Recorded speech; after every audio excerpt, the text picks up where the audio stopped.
Bonjour et bienvenue sur la chaîne. Je vous retrouve aujourd'hui pour faire le petit point habituel, point lecture du dimanche. J'ai lu pas mal de choses. De nouveau, la semaine a été très productive au niveau lecture, donc je suis très contente. Je vais vous montrer la petite pile et ensuite on commence. Voici ce dont il est question. On a BD, on a roman, il y a un petit peu de tout. C'est parti. Je vais commencer par un second tome, donc c'est une suite. C'est le deuxième tome du manoir de Castle Cats de Alain Puységur, c'est aux éditions Scrinéo. Je vous en avais parlé la semaine passée parce que j'avais commencé cette lecture, enfin commencé et bien entamé. Si je me rappelle bien, il me restait plus grand chose à lire, donc je l'ai évidemment clôturé. Je vais pas vous parler de ce second tome vu que c'est une suite, mais c'est vraiment une petite lecture jeunesse très sympa. C'est agréable, ça fait passer un bon moment. Moi, je trouve ça très plaisant. C'est pas une série qui va devenir ma préférée, mais je passe à chaque fois un très chouette moment de lecture. Ça se lit très bien, c'est fluide, c'est addictif, c'est prenant. On a des chats qui sont nos personnages principaux et on les a ici. Quand on ouvre le livre, ils sont présentés ici, donc on suit principalement ces 4 personnages. Il est question d'école, il est question de magie, d'apprentissage, de mystère, de danger, plein de choses, et c'est vraiment très sympathique comme lecture. Ça plaira vraiment au public jeunesse ou jeune adolescent, je pense, et si vous appréciez ce genre de lecture en tant qu'adulte, ça pourrait très bien vous plaire également. Ensuite, j'ai lu la petite nouvelle La femme de ménage se marie. Je l'avais acheté la semaine passée, je vous en avais parlé et je vous avais dit que ça allait se lire très vite parce que ça fait moins de 200 pages, ça fait même pas ça. Ça fait à peine 100 pages, écrit très grand à l'intérieur, je vous préviens. Moi, j'étais un petit peu perplexe parce que l'interligne est immense, les pages sont assez épaisses, donc vraiment, ça se lit super vite. Et c'est très court, donc à voir. J'ai passé un bon moment, j'en attendais pas grand chose. Je préfère évidemment 1000 fois La femme de ménage 1 et 2 quand c'est un vrai roman de 300-400 pages. Ici c'est une courte nouvelle qui reste dans l'univers, dans l'ambiance. On retrouve Millie. Il faut par contre avoir déjà lu le 1, si pas le 2. Je pense que ça se place entre le 2 et le 3e tome de la saga La femme de ménage. Donc ne commencez pas avec cette nouvelle parce que vous allez vous spoiler des choses et a priori pas comprendre vraiment tous les tenants et aboutissants. Mais voilà, ça s'est lu extrêmement vite, en moins d'1 heure, c'était clôturé. Ça fait passer un petit moment agréable. Si vous appréciez l'univers de La femme de ménage, ça peut vous plaire. Après, je vous le dis, ça ne casse pas de 3 pattes à un canard et c'est pas non plus, je pense, indispensable d'en faire sa lecture. À voir quand j'entamerai le 3e tome de La femme de ménage. J'attends qu'il sort en poche parce que j'ai commencé cette saga en poche, donc de toute façon moi j'attendrai, mais à voir si c'est vraiment utile pour la suite. Alors je poursuis avec une lecture qui ne m'a pas convaincue, malheureusement. C'est celui-ci, c'est un premier tome, Le masque de lune, Émilie Carlisle, je ne sais pas du tout comment ça se prononce, de Eva de Kerlan aux éditions Inceptio. J'avais lu ce petit livre qui est dans ma palle depuis un moment parce qu'il est très court aussi. Je me suis dit que ça allait pas prendre beaucoup de temps de lecture. Il fait 240 pages environ, donc ça s'est dévoré très rapidement. Je me suis dit que c'était pas mal de sortir aussi des petites lectures pour aérer entre les grosses que j'ai faites cette semaine, vous allez voir. Et je me suis plongée là-dedans parce que ça traitait d'archéologie et je pensais que ça pouvait me plaire, mais malheureusement ça m'a pas du tout convaincue. On a une lecture avec une double temporalité. On va suivre d'un côté une jeune femme à notre époque qui est archéologue, qui est donc notre héroïne, Émiline, et on va également faire un saut dans le passé et avoir des moments qui se déroulent en 1920, où on va suivre Nastia, qui est une jeune femme qui vient juste de se marier avec un jeune homme, avec un homme qui est propriétaire terrien. Et les deux histoires, enfin les deux époques évidemment vont être liées. Et à chaque chapitre, on change d'époque. Donc une fois on est dans le présent, ça se passe en 1998 et après on change et on se retrouve avec Nastia en 1920. Donc c'est en général un schéma que j'apprécie, d'avoir un changement d'époque et une double temporalité. Ça ne m'a pas dérangé ici et c'est ce qui a aussi fait que j'ai continué ma lecture. Mais j'ai trouvé que c'était pas incroyable malheureusement. J'ai pas accroché avec cette histoire. J'ai également trouvé qu'il y avait beaucoup trop de scènes de fesses. Il y en a quasiment à tous les chapitres concernant une certaine époque. Je m'attendais pas à ça et je vois pas du tout l'intérêt que ça peut avoir dans l'histoire. À la limite qu'il y en ait une, ok, je peux comprendre, mais pour les suivantes, je n'ai pas compris l'intérêt. Donc ça m'a fait pas mal... être un petit peu freinée dans ma lecture, ce qui est un peu dommage vu que c'est hyper court comme petit livre. Je sais pas, j'ai pas du tout adhéré. Pourtant l'ambiance était sympathique, les thématiques de l'archéologie, etc. étaient intéressantes, mais moi, je n'ai pas du tout accroché. J'ai trouvé que c'était assez prévisible, que ça m'a fait... En fait, j'ai eu l'impression de lire un film d'horreur de pas top qualité. C'était un petit peu l'atmosphère que j'ai ressentie au fur et à mesure des pages. Donc malheureusement, ça a fait un flop pour cette lecture-ci. Alors, j'ai également lu un Franck Tillier. Ça faisait un petit moment que j'avais pas lu de Franck Tillier et j'ai choisi La Chambre des Morts qui était dans ma palle depuis un moment. C'est un livre qui est pas super épais. J'ai lu de lui des livres qui sont beaucoup plus long que ça. Il fait 340 pages, donc j'ai lu ça extrêmement vite. C'est aussi l'avantage avec la plume de Franck Tillier, c'est que ça défile, on a des petits chapitres courts et c'est hyper fluide, c'est prenant, c'est addictif. Donc à ce niveau-là, il n'y a pas de souci pour dévorer les lectures. Alors dans ce récit, c'est une histoire qui va débuter avec un accident de voiture. On a deux hommes, on a Vigo et Sylvain qui sont au volant d'une voiture et clairement ils font les fous dans une petite route isolée. On est dans le nord de la France, près de Dunkerque, et ils roulent comme des malades, ils éteignent les phares et ils foncent.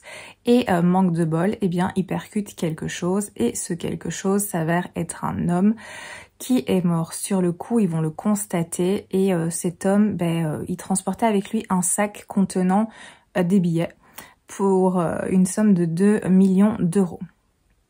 Alors Sylvain et Vigo sont dans une situation compliquée au niveau financier. Ils recherchent du travail, ils ont du mal, apparemment c'est très compliqué de retrouver du travail pour eux, donc ils sont clairement dans la galère et cet argent tombe un petit peu du ciel pour eux à ce moment-là. Ils mettent leur remords et leur conscience un petit peu de côté. Ils vont se débarrasser du corps, en tout cas le faire disparaître et eh bien ils vont prendre l'argent et fuir. L'idée évidemment c'est de pas tout dépenser, de garder ça secret, de n'en parler à personne et surtout pas à leur famille, mais d'attendre que les choses se tassent et ensuite profiter de l'argent qu'ils vont diviser en deux. Et en parallèle de ça, eh bien, il y a aussi une affaire de disparition d'enfants qui a cours, qui a lieu au même endroit. Et évidemment, on va se rendre compte que tout cela sera lié. Donc voilà un peu pour le résumé de l'histoire. Et c'était une lecture agréable parce que ça se lit très bien, c'était plaisant. Mais j'avoue que c'est clairement pas le titre de Franck Tillier que je préfère. J'ai lu des choses que j'ai trouvées bien meilleures personnellement. Heureusement, je pense que j'avais déjà lu du Franck Tillier parce que si je découvrais l'auteur avec ce titre-là, je me dirais, dans un sens, pourquoi on en fait tout un pataquès parce que j'ai pas été autant emportée, j'ai préféré d'autres titres qui m'ont vraiment plus scotché, qui étaient beaucoup plus prenants, qui étaient beaucoup plus... que j'ai trouvé en fait beaucoup plus...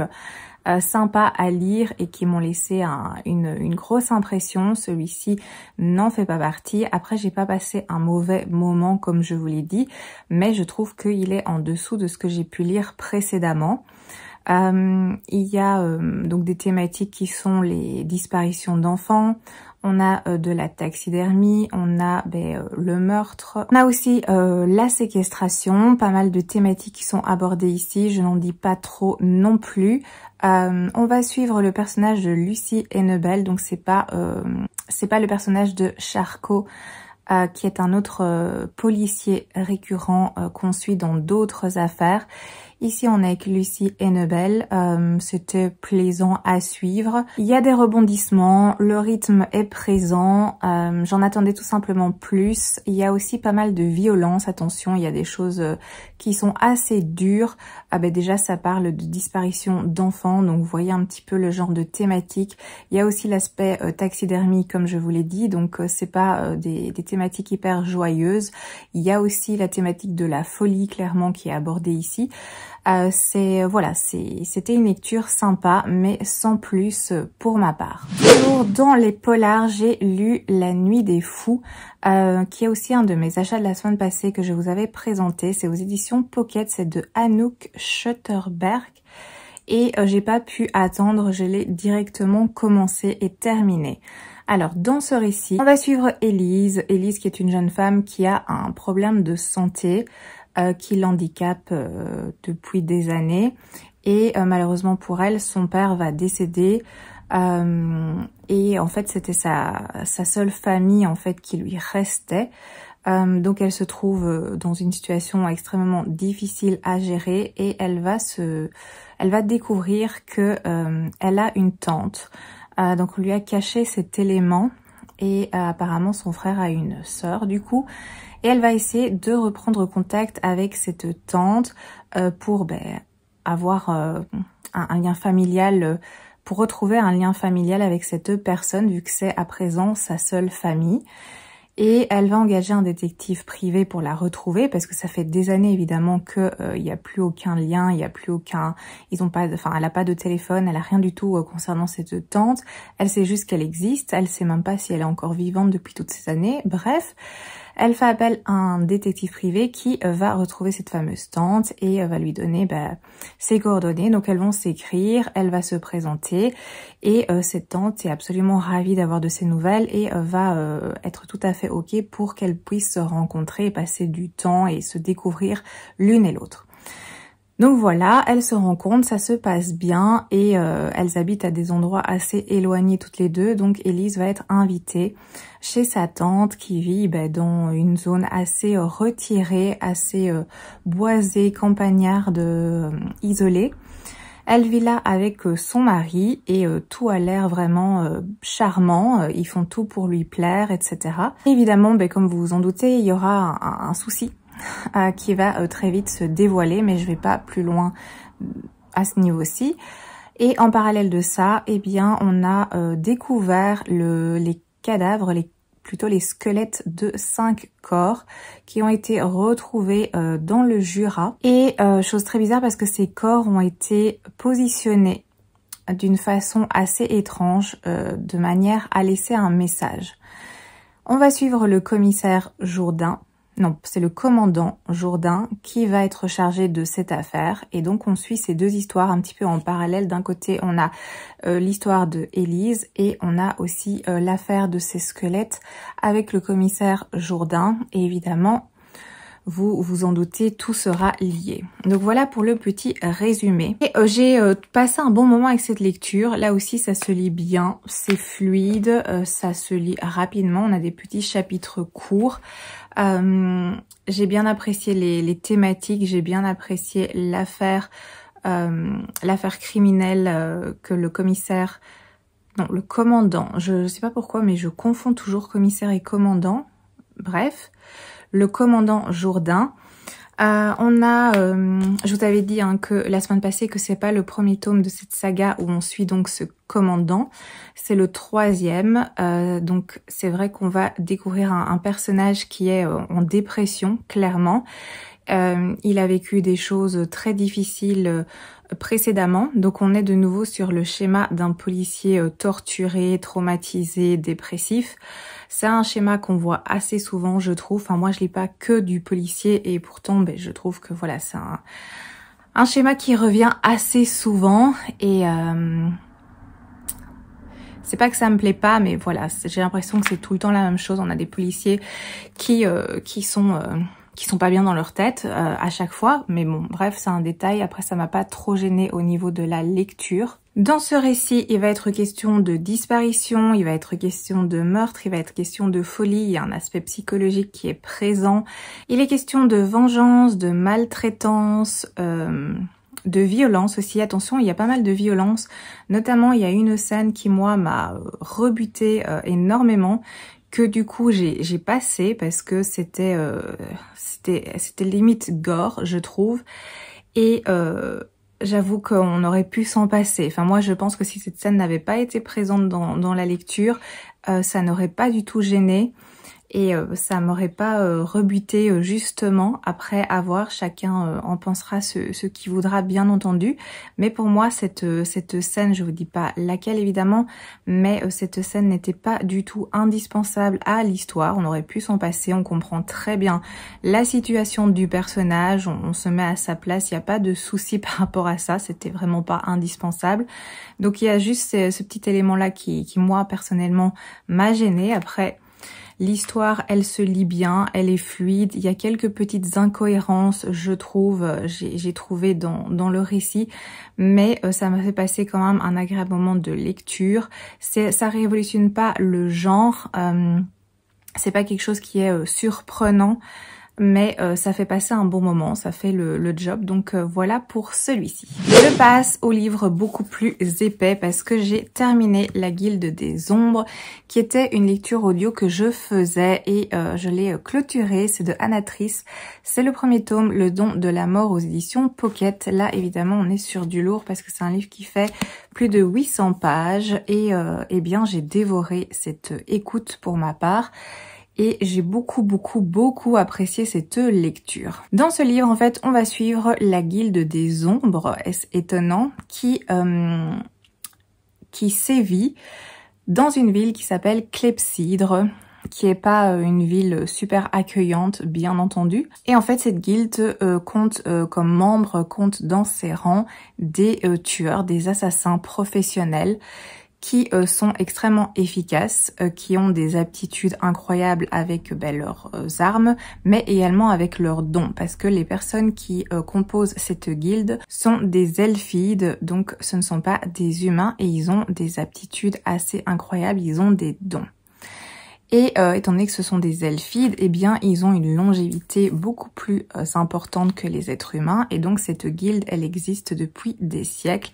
Elle a un certain pouvoir dans la cité, et c'est à eux qu'on fait appel quand on veut se débarrasser proprement d'une personne qui nous gêne. Voilà, donc c'est ça le but et le travail de cette guilde. Et on va suivre Panama, qui est une jeune fille qui va devenir en fait une nouvelle recrue de cette guilde, et c'est assez surprenant parce que en fait Panama n'est pas une elfide, c'est une humaine.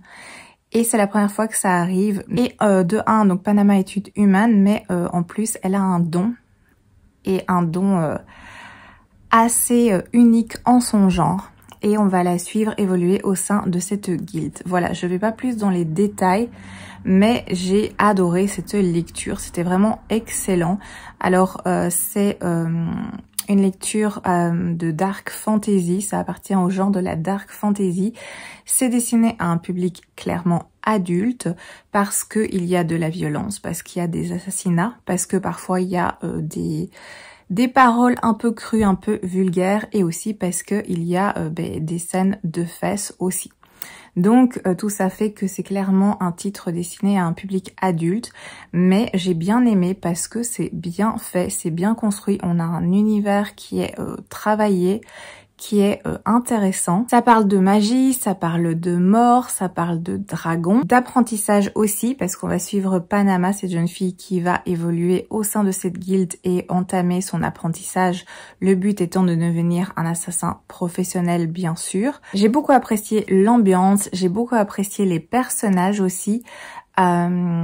c'est bien fait, c'est bien construit, c'est prenant, c'est addictif.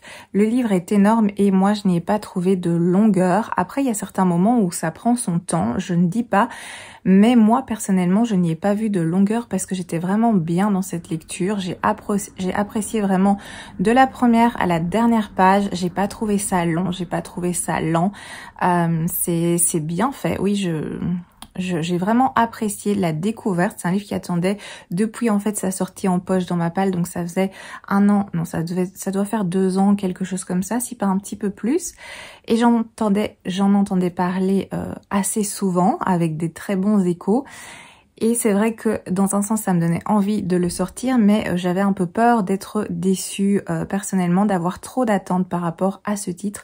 Et en fait ça s'est très très bien passé parce que maintenant, une fois qu'il est terminé, je n'ai qu'une envie, c'est foncer en librairie pour m'acheter la suite et de continuer à lire ce récit et à voir ce qui va arriver à Panama. Alors oui, il y a juste un petit truc qui moi m'a dérangé, c'est l'aspect romance qui va arriver. J'avoue que ça me plaît pas spécialement la romance qui arrive entre 2 personnages. Je vais pas vous dire lesquels parce que sinon vous avez directement l'information, ce qui n'est pas nécessaire. Mais j'ai trouvé ça un petit peu gênant. Mais ça me freine pas suffisamment pour ne pas avoir envie de lire la suite. Et du coup, je suis curieuse de voir comment ça va être travaillé, comment ça va être abordé dans la suite. Mais c'est vrai que de premier abord, voilà, cet aspect-là, moi, m'a un petit peu dérangée, mais tout le reste, j'ai aimé. Donc voilà, c'était une très très bonne lecture, si pas une excellente lecture pour celui-ci. On n'est pas sur un coup de cœur, mais quand même vraiment c'était vraiment top. S'il vous tente, eh bien n'hésitez pas à vous lancer parce que vraiment c'est de la très bonne fantaisie. Le dernier livre que j'ai lu, c'est celui-ci, c'est le dernier combat qui est aussi énorme, qui fait plus de 700 pages, que j'ai lu en lecture commune. Je vous en ai parlé la semaine passée. C'est écrit par Sarah El Harifi, c'est aux éditions de Saxus. C'est un premier tome d'une trilogie et j'ai beaucoup aimé cette lecture aussi. C'était vraiment très sympa. Alors, dans cette histoire, on va suivre plusieurs personnages, mais on va d'abord suivre Scylla, qui est une jeune femme qui, précédemment, jadis, naguère, était destinée à avoir un grand destin, parce qu'elle avait un rôle important à jouer dans une révolte, dans une rébellion. L'objectif de cette rébellion était de libérer l'empire de la tyrannie des braises. Je vous explique ce que c'est les braises juste après, dans quelques secondes. Et cette grande destinée, en fait, s'est écrasée au sol le jour où sa famille a été assassinée. Donc Scylla s'est retrouvée plus ou moins seule.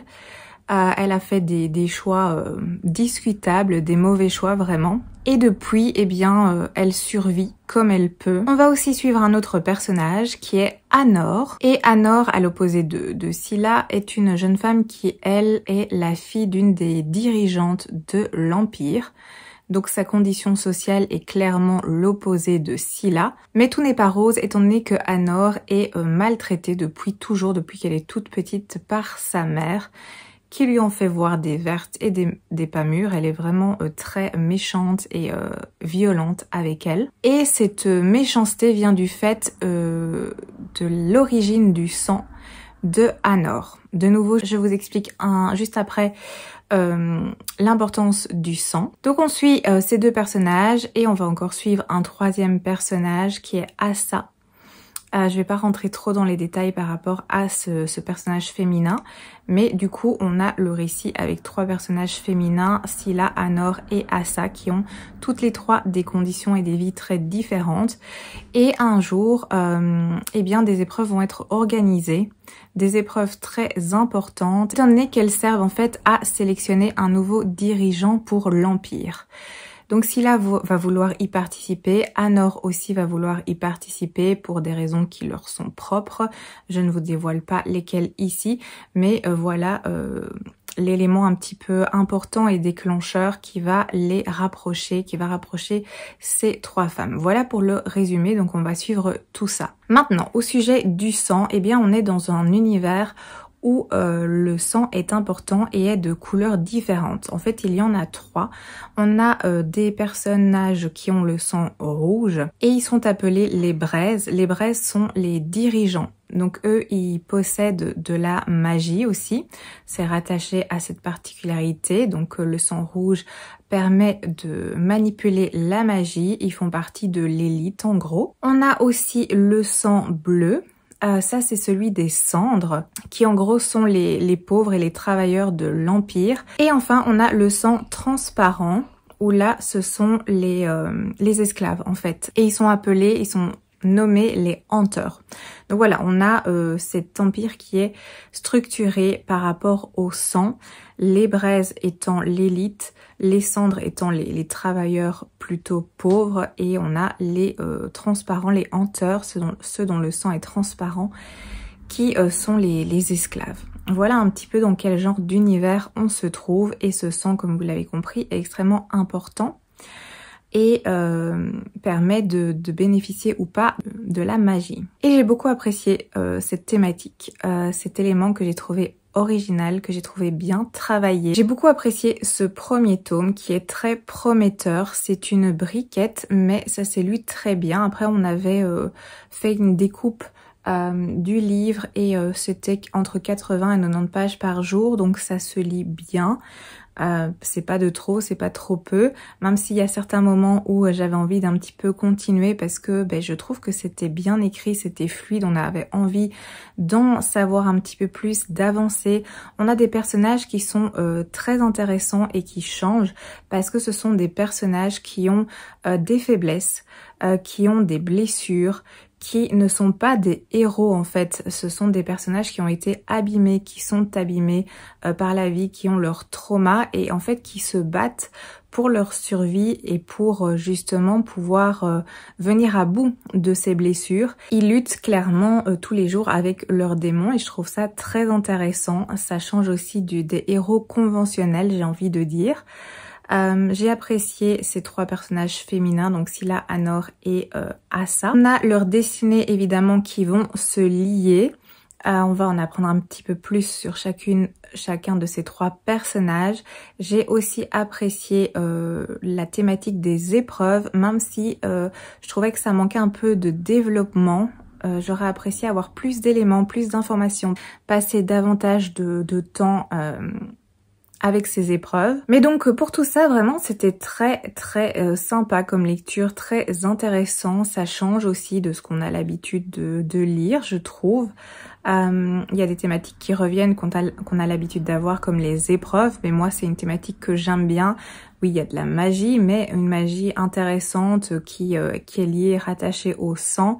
Donc j'ai trouvé ça assez original, bien fait. Au niveau des thématiques, il se passe quand même plein de choses parce qu'on va avoir évidemment la magie, on va avoir les épreuves, on va avoir le sang, on va avoir la thématique de la révolte, de la rébellion. Il y a des trahisons aussi, il y a des intrigues, il y a des secrets, il y a aussi tout le système social de cet univers qui nous est expliqué. Donc vraiment, c'était une très chouette lecture que je vous recommande parce que j'ai beaucoup apprécié. J'ai passé un très bon moment avec ce premier tome. La dernière chose que j'ai lu, c'est des petites BD. Donc j'ai attaqué et terminé le tome 1 et le tome 2 de l'Ombre des Lumières que j'avais emprunté à la bibliothèque. Je vous les avais montrés aussi la semaine passée. Donc j'ai lu ces 2 tomes. Je vois qu'il y en a 3 qui sont sortis actuellement. Je sais pas si c'est clôturé en 3, mais en tout cas il y en a 3 et j'ai lu les 2 premiers et j'ai pas été emballée malheureusement. J'en attendais beaucoup. Je trouve que au niveau visuel c'est magnifique. Je vous montre.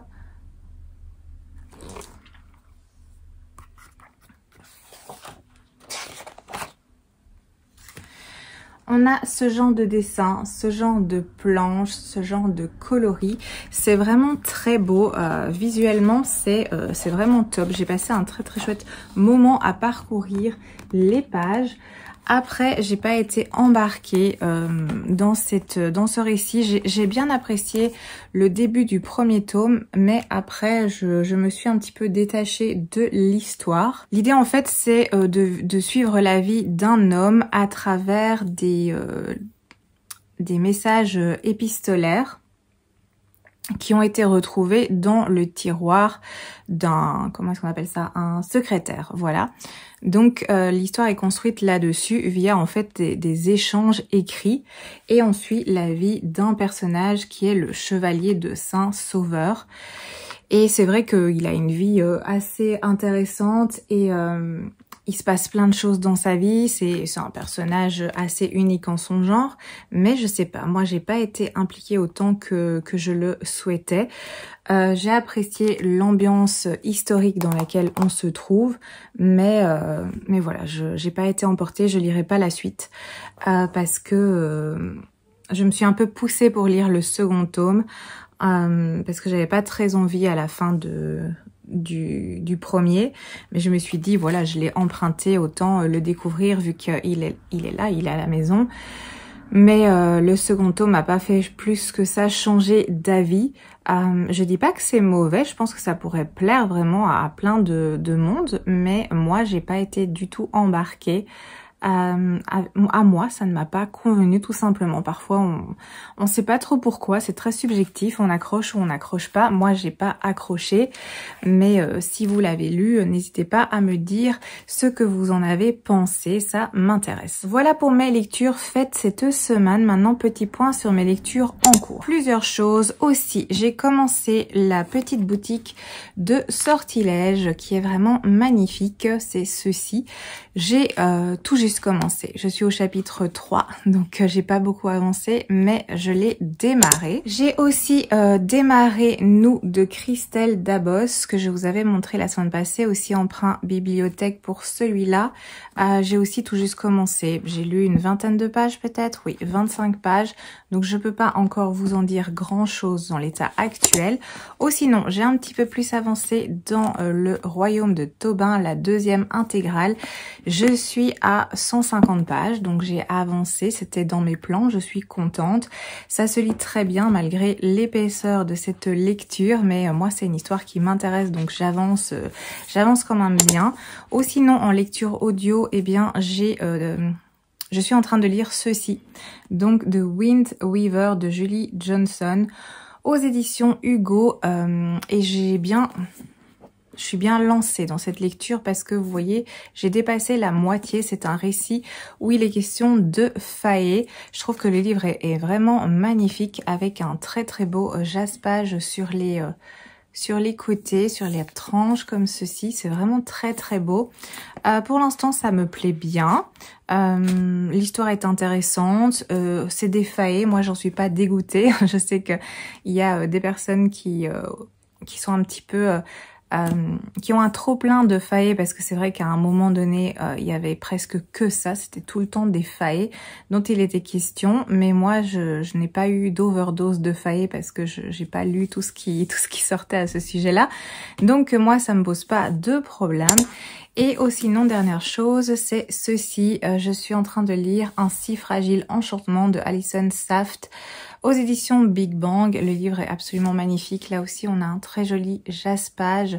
C'est un livre qui fait partie de mon challenge 25 livres pour 2025. C'est aussi pour ça que je l'avais sélectionné pour le découvrir. Et comme vous le voyez, je suis quasiment à la fin. Il me reste moins d'une centaine de pages. Je l'ai quasiment fini. Je vous ferai un point du coup la semaine prochaine. Je vais rien vous dire à ce sujet maintenant. J'ai parlé, je pense, d'assez de lecture pour cette semaine, pour aujourd'hui. Donc celui-là, je le garde au chaud pour la semaine prochaine. Je le termine et je vous en parlerai comme ça. Voilà, ce sera plus simple. Mais du coup, voici pour ce que je suis en train de lire, mes lectures en cours. Il y a pas mal de choses et voilà, ça avance bien. Je suis contente d'avoir récupéré un rythme de lecture beaucoup plus correct, beaucoup plus habituel. Je ne suis pas retournée en bibliothèque ni en librairie, donc je n'ai rien de plus à vous montrer pour aujourd'hui. Du coup, je vais vous laisser ici. Je vous remercie d'avoir regardé la vidéo jusqu'au bout. N'hésitez pas, comme d'habitude, à me laisser des petits commentaires, qu'on puisse papoter, discuter un petit peu de lecture. Ça me fait toujours extrêmement plaisir, vous le savez, je pense. Donc, n'hésitez surtout pas. Il y a toujours les petits emojis si vous voulez pas faire de grands discours, il n'y a pas de souci. Je vous souhaite un très beau dimanche, que tout se passe bien pour vous. Merci pour votre présence et je vous dis à très bientôt pour une prochaine vidéo.